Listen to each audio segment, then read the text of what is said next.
On va voir maintenant un autre pan de cette histoire de l'Église, quelque part, pour conclure ce travail. On va parler de la Grande Babylone.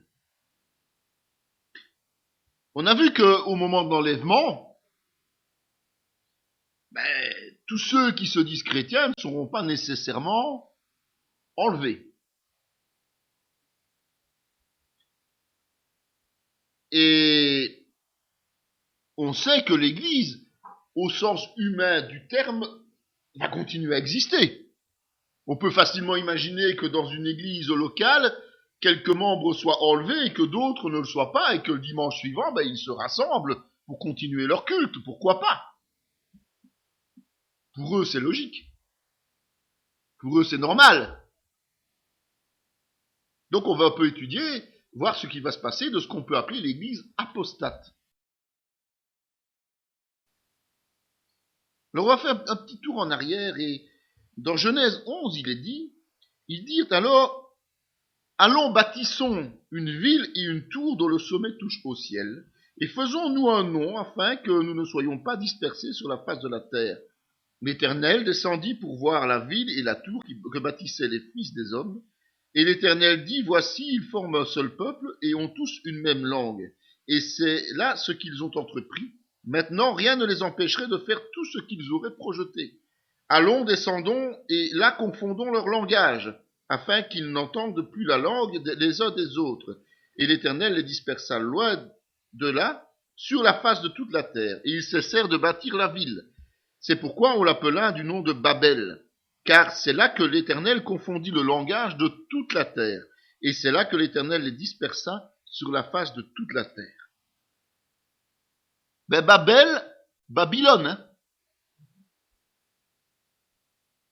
Donc, l'origine du mot Babylone remonte au début des temps, juste un peu après le déluge, lorsque les hommes ont décidé, globalement et ensemble, de rejeter l'instruction de Dieu de peupler la terre, et qu'ils ont cherché à concurrencer Dieu en construisant ensemble une tour appelée Babel.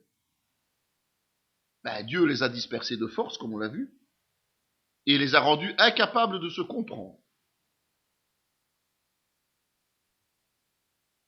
Mais, par mimétisme, les plus grands adversaires de masse de l'Éternel et de son peuple vont porter le nom de Babylone.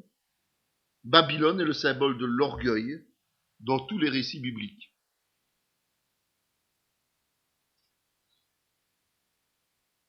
Et donc, il va y avoir une domination mondiale, une nouvelle domination mondiale. Cette fameuse unité mondiale dont on a parlé déjà précédemment, qui ne pourra avoir lieu réellement qu'au moment de la tribulation. Et cette domination va se jouer sur plusieurs plans, et notamment sur le domaine politique ou économique en quelque sorte, mais surtout politique. Puis je vis monter de la mer une bête qui avait 10 cornes et 7 têtes, et sur ses cornes 10 diadèmes, et sur ses têtes des noms de blasphème. La bête que je vis était semblable à un léopard, ses pieds étaient comme ceux d'un ours, et sa gueule comme une gueule de lion. Le dragon lui donna sa puissance et son trône, et une grande autorité.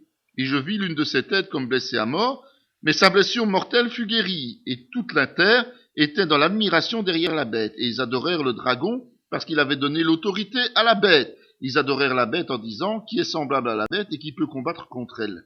Et il lui fut donné une bouche qui proférait des paroles arrogantes et de blasphème. Il lui fut donné le pouvoir d'agir pendant 42 mois, et elle ouvrit sa bouche pour proférer des blasphèmes contre Dieu, pour blasphémer son nom et son tabernacle et ceux qui habitent dans le ciel. Et il lui fut donné de faire la guerre aux saints et de les vaincre. Il lui fut donné autorité sur toute tribu, tout peuple, toute langue et toute nation. C'est ce que nous avons déjà vu précédemment.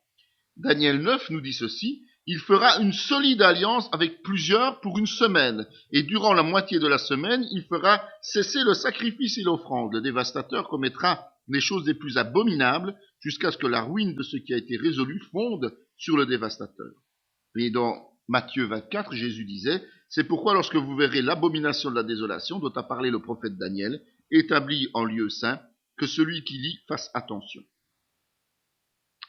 Donc la bête n'est autre que l'antéchrist, comme je vous l'ai dit, suppôt de Satan, qui va en fait dominer politiquement toute la planète. En fait, comme au temps antique, il va, comme beaucoup de rois, de divinités, d'empereurs, il va prendre le titre, le statut de divinité, et il va l'obtenir au travers d'un stratagème miraculeux. Il va combattre les fidèles de Dieu, et il va blasphémer contre Dieu, jusqu'à prendre sa place sur son trône dans le temple reconstruit. Là aussi, c'est un sujet à controverse. Moi, je suis intimement persuadé que ce temple sera reconstruit. D'autres nient ce fait, mais moi, je m'en réfère notamment à Ézéchiel, qui décrit un temple qui n'a encore jamais existé, et je ne crois pas que Dieu aurait perdu son temps à décrire dans les moindres détails un temple qui n'aurait aucune raison d'être et de vivre, puisqu'on sait que après, il n'y aura plus de temple. Donc, il faut que ce temple s'inscrive quelque part dans l'histoire. Et donc on se trouve là, juste après l'enlèvement d'Église. Premier élément, un homme va dominer politiquement la terre.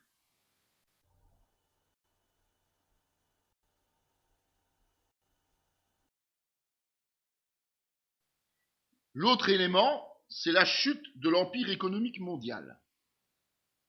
Donc, phénomène économique.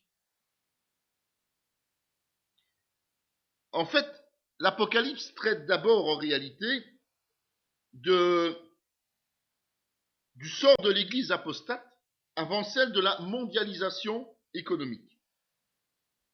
Mais comme il y a de forts liens entre l'économie et la politique, je préfère d'abord traiter de ça, parce que c'est fort, les événements vont arriver fort proches l'un de l'autre.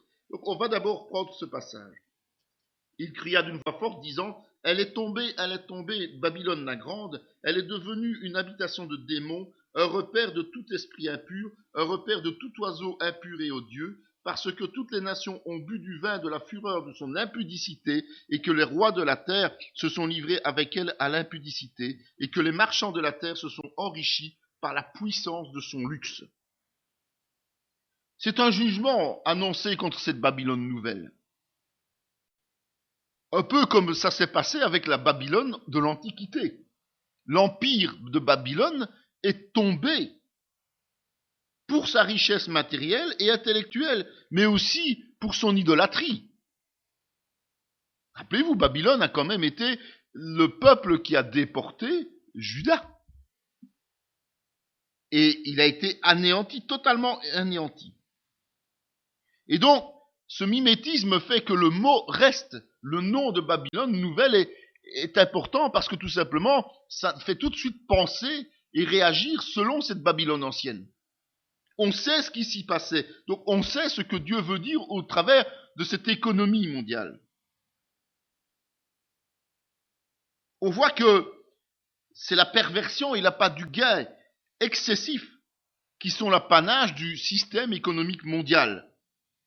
On voit que c'est le cas aujourd'hui. Et on voit qu'au travers des crashs plus ou moins limités, ce système ne peut pas tenir éternellement. Il faut quand même être réaliste. On voit aujourd'hui la fragilité, parce que tout simplement, chacun cherche à tirer la couverture vers lui et à faire le maximum de profit en un minimum de temps au détriment des autres. Et comme chacun essaye de faire la même chose, à un moment donné, ça doit éclater.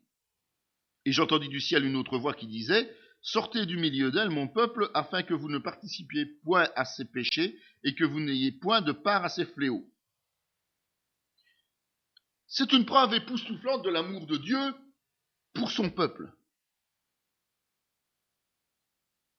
Malgré le fait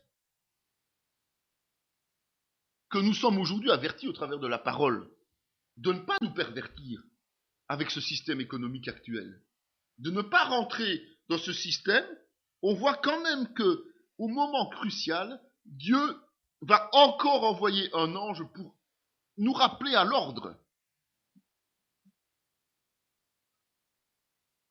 Et à ce moment-là, quand le Seigneur va donner ce signe, et ce signe est très proche, croyez-moi, eh bien, il n'y aura pas d'autre alternative que de se retirer absolument, immédiatement de ce système.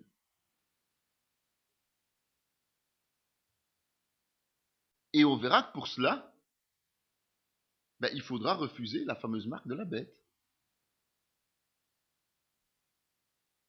Cette fameuse marque qui sera mise sur chaque être humain. Et donc, qui refusera cette marque mourra en martyr. Aujourd'hui, on est dans le même système. C'est-à-dire que le système économique est pourri, mais ceux qui servent Dieu ne s'inscrivent pas dans ce système économique. Mais la plénitude de ce système prendra sa mesure au moment de la tribulation. Et c'est là que la marque de la bête va intervenir et tout ce qui va se suivre. Car ses péchés se sont accumulés jusqu'au ciel, et Dieu s'est souvenu de ses iniquités. Payez-la comme elle a payé, et rendez-lui au double selon ses œuvres. Dans la coupe où elle a versé, versez au double. Autant elle s'est glorifiée et plongée dans le luxe, autant donnez-lui de tourments et de deuil. Parce qu'elle dit en son cœur, je suis assise en reine, je ne suis point veuve, je ne verrai point de deuil. À cause de cela, en un même jour, ces fléaux arriveront, la mort, le deuil et la famine, et elle sera consumée par le feu, car il est puissant, le Seigneur Dieu qui l'a jugé.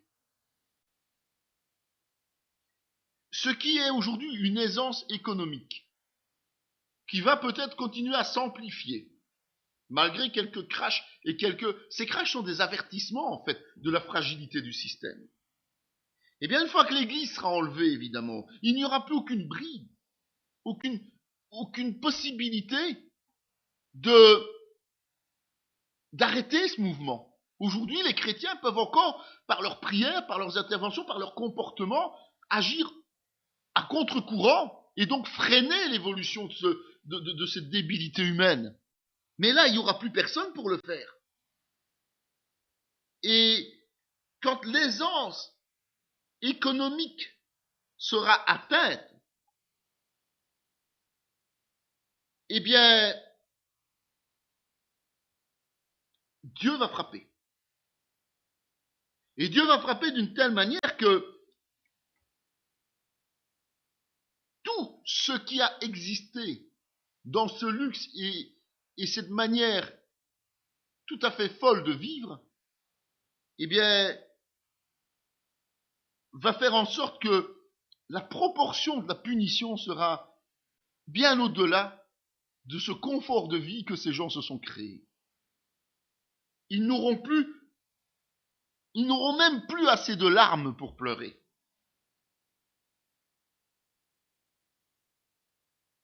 Pourtant, je le rappelle encore une fois, nous avons des signes avant-coureurs. Et c'est fou que des chrétiens s'engagent encore maintenant dans la spéculation, dans des placements bancaires de toutes sortes, dans la bourse et tout ce qui s'ensuit. Ça n'a aucun sens, parce que la dégringolade est présente déjà aujourd'hui. En tout cas, il y a des signes avant-coureurs, les crashs boursiers, les crashs bancaires, les crises économiques. Il est inutile, complètement vain, de fonder sa vie sur les richesses du monde. Et d'autant plus, et c'est ça le danger aujourd'hui, que toutes ces richesses sont dématérialisées. Aujourd'hui, on achète du papier qui dit que c'est de l'or. On n'achète même plus le lingot d'or, on achète le papier qui dit que c'est un lingot d'or. On n'achète plus une société, on achète un papier qui dit qu'on possède autant de parts d'une société. C'est du papier. Le papier, ça brûle.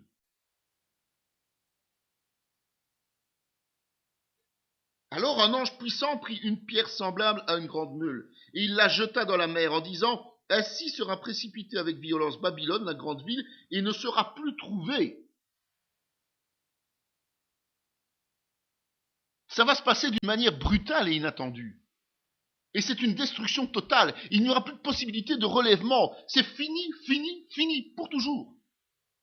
Le système économique qu'ils ont monté, ce système qui aujourd'hui est prôné et justement prend la place dans la tête des gens, la place de Dieu, va subir le même sort que tout qui s'oppose à Dieu.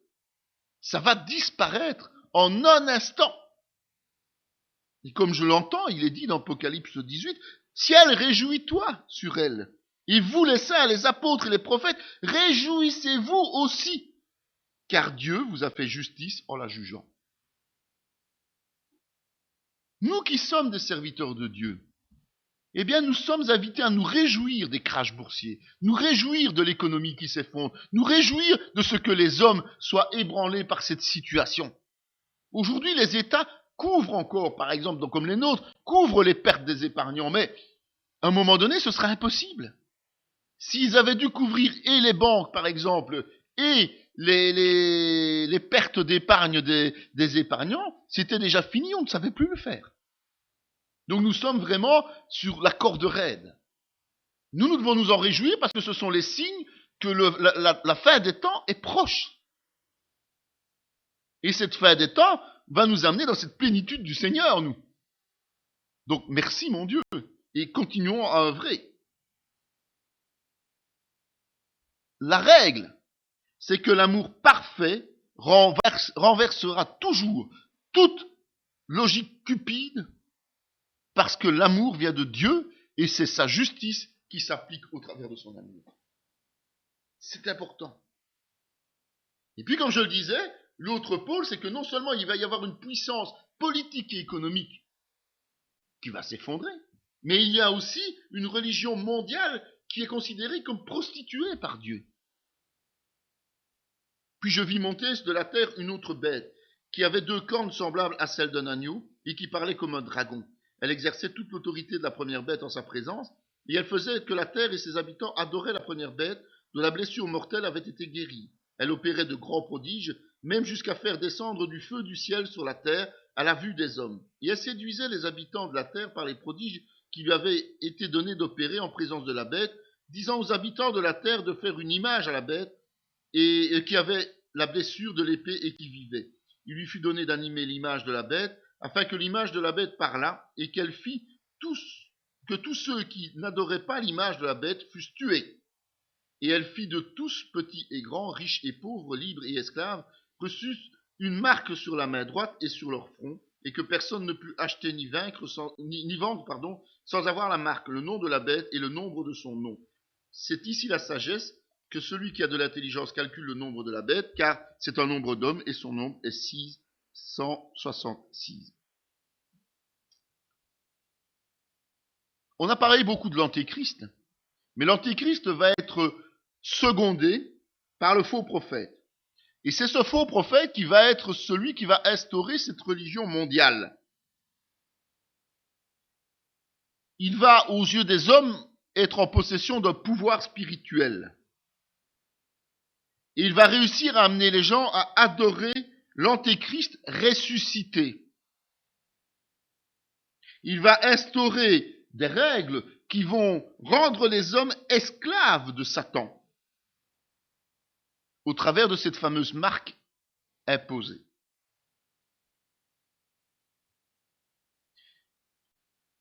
On a vu dans l'histoire de l'Église ce fameux œcuménisme chrétien, mais encore plus l'œcuménisme interreligieux, qui en fait cherche à amener tout le monde sur un pied d'égalité, une unité entre chaque obédience. Et comment peut-on arriver à cela? On a vu que c'est en descendant, diminuant les critères de la doctrine biblique. On ne prend que ce qui est commun à tout le monde. Ce qui est commun à tout le monde, déjà au niveau chrétien, ce n'est plus que le credo, rappelez-vous. Et encore en y enlevant certaines nuances. Le reste, c'est déjà plus ça. C'est un nivellement par le bas de la vérité. Et ce sera certainement un des outils que le faux prophète va utiliser le mieux. Mais il ne s'arrêtera pas là. Il ira au-delà de cela. Puisque l'objectif n'est pas que les gens continuent à servir Dieu, mais que les gens servent Satan. Et les gens seront piégés. Ils vont servir Satan. Ils vont recevoir la marque. Nous, chrétiens, rappelez-vous, nous avons le sceau de l'Esprit. Nous sommes scellés par le Saint-Esprit. Les gens qui adhéreront à cette religion mondiale, eux auront la marque de la bête. On ne verra pas beaucoup de différence, puisqu'il y aura des signes, des prodiges, des miracles, qui seront aussi importants, quelque part, que ce qu'aujourd'hui les chrétiens peuvent faire au nom de Jésus. Donc ceux qui ne sont pas affermis dans la parole, ceux qui ne seront pas prêts au moment de l'enlèvement, risquent de se laisser entraîner dans ce genre de dérive. Et par contre, tous ceux qui accepteront quand même Jésus-Christ dans leur vie ou qui choisiront de servir Jésus, eh bien, le paieront de leur vie. Il leur est donné de tuer tous ces gens. L'église prostituée. Puis un des 7 anges qui tenait les 7 coupes vint et il m'adressa la parole en disant, viens, je te montrerai le jugement de la grande prostituée qui est assise sur les grandes eaux. C'est avec elle que les rois de la terre se sont livrés à l'impudicité, et c'est du vin de son impudicité que les habitants de la terre se sont enivrés. Il me transporta en esprit dans un désert, et je vis une femme assise sur une bête écarlate, pleine de noms de blasphème, ayant 7 têtes et 10 cornes. Cette femme était vêtue de pourpre et d'écarlate, et parée d'or, de pierres précieuses et de perles. Elle tenait dans sa main une coupe d'or, remplie d'abominations et des impuretés de sa prostitution. Sur son front était écrit un nom, un mystère, Babylone la grande, la mère des impudiques et des abominations de la terre, et je vis cette femme ivre du sang des saints et du sang des témoins de Jésus, et en la voyant, je fus saisi d'un grand étonnement. Le nom que Dieu donne à cette religion est la grande prostituée.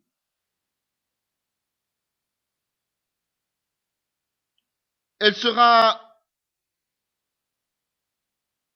intégrée dans le royaume mondial, on va dire. Elle ne fera que avec l'État. Ça rappelle quand même la situation du christianisme et de Constantin, ça. Et donc, elle va entraîner les dirigeants de la terre et les humains dans l'erreur fatale. Mais pourquoi on utilise le terme prostituée? Dans Jérémie, il est dit, l'Éternel me dit au temps du roi Josias, as-tu vu ce qu'a fait l'infidèle Israël? Elle est allée sur toute montagne élevée et sous tout arbre vert. Et là, elle s'est prostituée. Je disais, après avoir fait toutes ces choses, elle reviendra à moi. Mais elle n'est pas revenue. Et sa sœur, la perfide Juda, en a été témoin. Quoique j'eusse répudié l'infidèle Israël à cause de ses adultères, et que je lui eusse donné sa lettre de divorce, j'ai vu que la perfide Juda, sa sœur, n'a point eu de crainte, et qu'elle est allée se prostituer pareillement. Par sa criante impudicité, Israël a souillé le pays, elle a commis un adultère avec la pierre et le bois. Bibliquement, la prostitution est synonyme d'adultère. Et c'est pour ça que, dans l'Ancien Testament, ce terme s'adresse régulièrement à Israël et à Juda. Parce qu'elles ont conclu une alliance avec Dieu. Dieu a conclu une alliance avec elles. Et que cette alliance, elles l'ont bafouée par la désobéissance et l'idolâtrie. Au passage, on notera quand même la grande patience de Dieu. Parce que malgré leur prostitution, il espère encore leur retour. Un peu comme la parabole du fils prodigue. Mais en fait, et contrairement à ce que certains veulent laisser croire en mettant des noms sur des églises qui seraient la Grande Babylone, sur des mouvements de croyance et tout ça, je crois qu'il ne faut pas jouer à ça. Je pense que ce qui est essentiel, c'est de se dire que cette Babylone religieuse, elle va prendre son essence principale à quel niveau? Mais au niveau de ceux qui se disent chrétiens, mais qui ne seront pas sur terre, qui ne seront pas enlevés au moment de l'enlèvement par Christ de l'Église. Parce qu'au cours de l'histoire, on voit que, après avoir fait le choix de servir Dieu, après avoir eu beaucoup d'occasions de revenir vers lui, en ce compris le témoignage de ceux qui seront partis, évidemment, eh bien, ils préféreront, une fois encore, s'adonner aux convoitises charnelles. Non pas mus par la connaissance de la parole, mais par des expériences mystiques insensées et par le conformisme aux choses du monde. Je vous ai dit que les miracles seraient identiques à ceux que Dieu peut faire. En fait, la Grande Babylone est l'antithèse de l'Église enlevée, devenue l'épouse de l'agneau. La Grande Babylone, c'est l'instrument jubilatoire de Satan. Elle prend ses racines dans la dispensation de la grâce. Donc Satan a réussi à créer une église à l'origine de l'église de Dieu. Rendez-vous compte quand même de la puissance que Satan peut avoir si nous n'y prenons garde, si nous ne lui résistons pas. Si nous ne lui résistons, pas de problème. Mais si nous ne lui résistons pas, nous pouvons être happés même si nous sommes au cœur d'une église vivante. Il faut bien se rendre compte de ça, pour rester vigilant.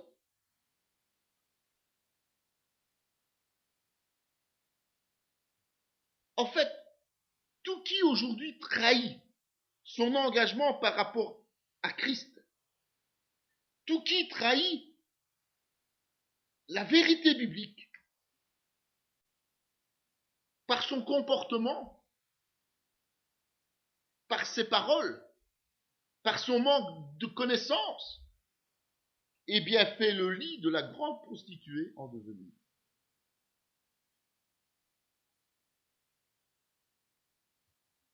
Donc, il faut éviter de mettre une étiquette sur telle ou telle obédience. Il faut éviter de nous croire les seuls détenteurs de la vérité. Parce que l'orgueil fait que nous pouvons tomber dans l'escarcelle de la Grande Babylone. C'est vrai qu'il se passe des choses bizarres dans certaines confessions. C'est vrai que Jean nous révèle beaucoup de choses qui nous font penser à l'Empire romain d'antan. Mais la parole nous dit, et on l'a lu tout à l'heure, que ce n'est pas à nous de séparer l'ivraie du bon grain. Notre rôle, c'est d'évangéliser. Évangéliser, c'est annoncer la bonne nouvelle et c'est baptiser. Et puis après cela, nous devons enseigner à mettre en pratique la parole de Dieu. Si on respecte ce concept-là et qu'on l'applique dans nos vies, eh bien, on rend chacun capable de résister aux sirènes de la facilité. On rend chacun capable de résister à tout ce qui est éphémère et sensationnel, stérile. Et chacun devient responsable de ses actes. Donc, la chrétienté apostate sera issue de la plupart de nos églises, en fait. Si pas de toutes les églises, un petit nombre, peut-être, un grand pour d'autres, la totalité pour certaines. Église actuelle ou à venir. Ça ne viendra pas d'une seule église. Arrêtons de nous voiler la face, arrêtons de nous mentir, arrêtons d'imaginer que tout le monde sera sauvé chez nous et personne ne le sera chez les autres. Ça n'a aucun sens. Ça ne respecte rien au niveau biblique, ça. Prenons plutôt la peine de se poser des questions personnelles, de savoir si nous sommes en ordre par rapport à la parole et par rapport à l'Église, au corps de Christ dans lequel je suis intégré. Est-ce que cette Église fonctionne selon la vérité ou bien selon toutes sortes de délires?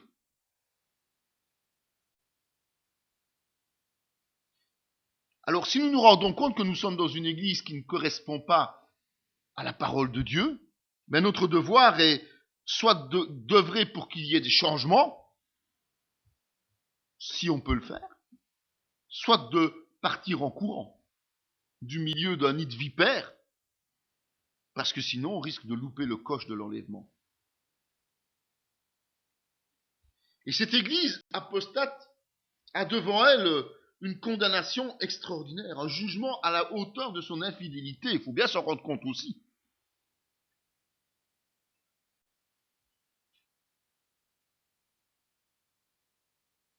Les 10 cornes que tu as vues sont 10 rois qui n'ont pas encore reçu de royaume, mais qui reçoivent autorité comme rois pendant 1 heure avec la bête. Ils ont un même dessein, et ils donnent leur puissance et leur autorité à la bête. Ils combattront contre l'agneau, et l'agneau les vaincra, parce qu'il est le Seigneur des seigneurs et le roi des rois, et les appelés, les élus, les fidèles qui sont avec lui les vaincront aussi. Et il me dit, les eaux que tu as vues sur lesquelles la prostituée est assise, ce sont des peuples, des foules, des nations et des langues. Les 10 cornes que tu as vues et la bête haïront la prostituée, la dépouilleront et la mettront à nu, mangeront ses chairs et la consumeront par le feu. Car Dieu a mis dans leur cœur d'exécuter son dessein, d'exécuter un même dessein, et de donner leur royauté à la bête, jusqu'à ce que les paroles de Dieu soient accomplies. Et la femme que tu as vue, c'est la grande ville qui a la royauté sur les rois de la terre. C'est clair que quand il y aura domination de l'Antéchrist, la religion apostate ne pourra naître que par opportunité. L'Antéchrist aura besoin de se trouver des alliés, entre guillemets. Quand on veut dominer, plus la domination est importante, plus on a besoin d'alliés. En tout cas, pour un temps. Donc l'Antéchrist va être opportuniste. Et il va utiliser cette religion comme son bras droit quelque part. Puisque c'est cette religion qui va tenir les hommes sous sa coupe.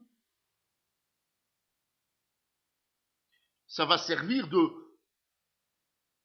point commun, de liaison entre les hommes pour les soumettre aux volontés de Satan, aux volontés du nouveau dictateur. Mais on a affaire à des orgueilleux les uns dans les autres. On a affaire à des prétentieux les uns dans les autres. On a affaire à des gens avides de gloire, de pouvoir et de puissance. Les démons ne s'aiment pas entre eux. Les démons n'aiment pas Satan. Faut pas se faire d'illusions. L'amour n'existe pas du côté des ténèbres. Tout est une histoire de calcul, de pouvoir, de pression et de puissance. Si tu es plus fort, les autres te sont soumis. Mais si un jour tu attrapes un peu plus de force, eh bien tu soumettras l'autre au point de le détruire. Donc ça veut dire que une fois que l'Antéchrist et tous les chefs d'État qui l'auront suivi, qui se seront soumis à son autorité, vont se dire que c'est bien, mais partager le pouvoir avec l'Église, avec cette croyance, avec cette religion, ça commence à faire un peu beaucoup. Le gâteau doit être divisé en trop de parts. Et donc, ils vont s'unir et se retourner contre cette Église apostolique, contre les chefs de cette Église, en fait. Ils vont faire la même chose avec l'alliance qu'ils signeront avec Israël. 3 ans et demi après le début de la tribulation, ils vont renier cette alliance. Et Israël ne se doutera de rien, et c'est ça l'erreur fatale, évidemment. Et donc, en se retournant, ils vont la détruire. Après cela, j'entendis dans le ciel comme une forte voix d'une foule nombreuse qui disait « Alléluia, le salut, la gloire et la puissance sont à notre Dieu, parce que ses jugements sont véritables et justes, car il a jugé la grande prostituée qui corrompait la terre par son impudicité, et il a vengé le sang de ses serviteurs en le redemandant de sa main. » L'humanité déchue va être dans le deuil et le désespoir. Vous imaginez un dictateur, le système économique qui s'écroule, la religion qui est détruite, pas de quoi se réjouir. Eh bien, pendant ce temps-là, le peuple de Dieu, lui, il sera dans l'exaltation. Parce que c'est la justice de Dieu qui sera rendue, tout simplement. Et que tout sera enfin tombé sous le contrôle du Seigneur.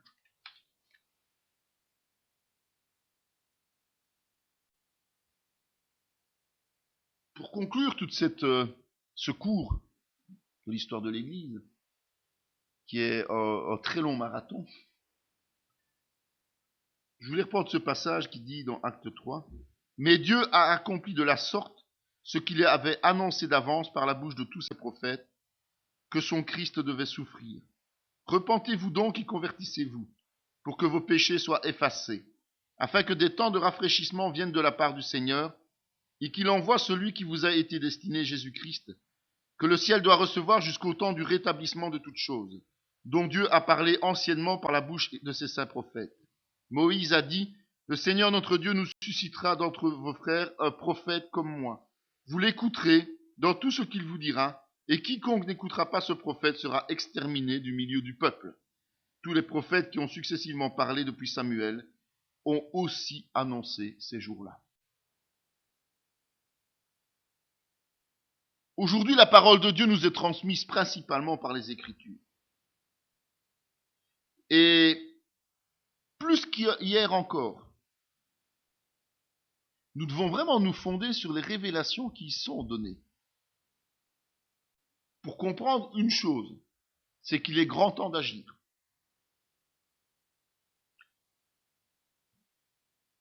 Évidemment, l'étude aurait pu être encore plus vaste, plus compliquée. Mais le but, c'est qu'on a voulu se fixer sur l'Église et sur l'ersatz de l'Église, c'est-à-dire la Babylone. Parce qu'il y a beaucoup d'autres prophéties, mais on s'y attardera plus tard. Mais ce qui est important, c'est que ces passages doivent être interpellants pour chacun d'entre nous. Et tout qui dit vouloir croire en Jésus devrait quand même réfléchir à ce que cela veut dire.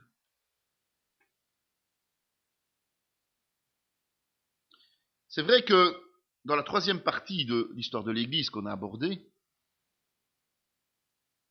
on devrait être interpellé d'une manière assez particulière. Parce que les dernières décennies ont été nourries de réveils, de prises de conscience spirituelle extraordinaires. On n'en avait pas connu d'aussi puissantes depuis la Réforme.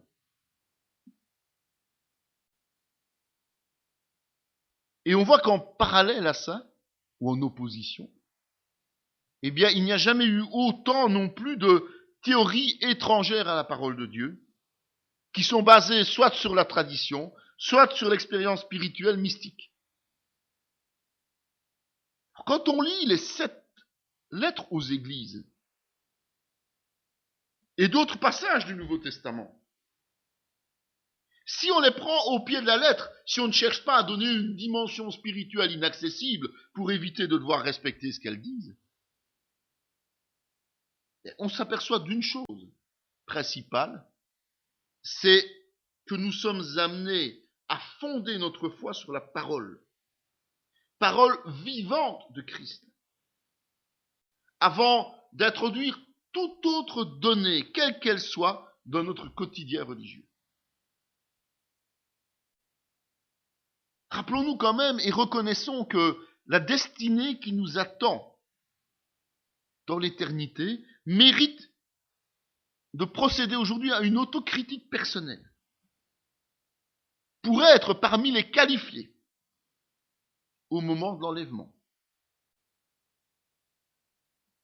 Et est-ce que, croyez-vous sincèrement, que c'est en marchant autrement que ce qui est prescrit dans les Écritures que nous allons y accéder? Là, je dis non, non et non. Donc, si on n'a pas l'habitude de le faire, je crois que sans retard, il faut se plonger avidement dans la Bible et d'en ressortir comme des petits-enfants, avec une compréhension simple qui permet une mise en pratique facile, une mise en pratique réjouissante parce que ça va porter des fruits. Donc, comme nous dit la Bible, le temps est proche, veillons. Amen. Cette vidéo fait partie intégrante de la formation en théologie pratique dispensée par la mission de théologie Emmanuel de Parakou, Bénin, sous l'autorité académique du Centre chrétien Emmanuel SBL, Spa, Belgique. Pour mieux connaître nos activités, voici nos différentes adresses.